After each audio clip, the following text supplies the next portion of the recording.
നമ്മൾ ഏജാണ് ഫസ്റ്റ് പ്രായമുള്ളവർ നോക്കുമ്പോൾ തേയ്മാനമാണ് അതിൻ്റെ പ്രധാനമായിട്ടുള്ള കാരണം.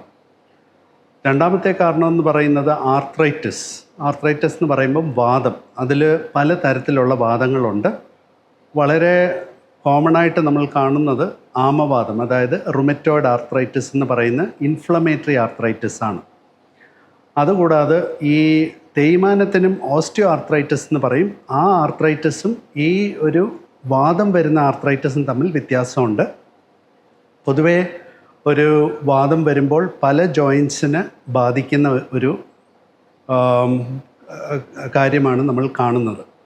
അടുത്തതായിട്ട് വരാൻ സാധ്യതയുള്ളത് ഇൻഫെക്ഷൻ കാരണം.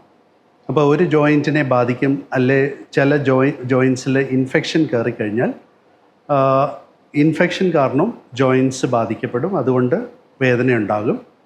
വേറെ കാരണം ട്രോമ, അതായത് ഏതെങ്കിലും ഇഞ്ചറി ഉണ്ടായി അത് കാരണം ഉണ്ടാകുന്നതായിട്ടുള്ള വേദന, അല്ലെങ്കിൽ ഒരു ഇഞ്ചറി ഉണ്ടായി കഴിഞ്ഞിട്ട് പേഷ്യൻറ്റിന് ആ സമയത്ത് വേദന അനുഭവം ഉണ്ടാവാതെ കുറേ കഴിയുമ്പോൾ ഒരു ലിഗമെൻറ്റിൻ്റെ വീക്ക്നെസ്സോ അതിൻ്റേതായിട്ടുള്ള ബലമില്ലാതെ വരുമ്പോൾ ജോയിൻറ്റിന് ഒരു ഇൻസ്റ്റെബിലിറ്റി, അതായത് ഇളക്കം കൂടുമ്പോൾ അവിടെ തേയ്മാനം ഉണ്ടാകുമ്പോൾ വരുന്ന വേദനയാണ്. ഇതാണ് വളരെ കോമൺ ആയിട്ട് നമ്മൾ കാണുന്ന റീസൺസ്.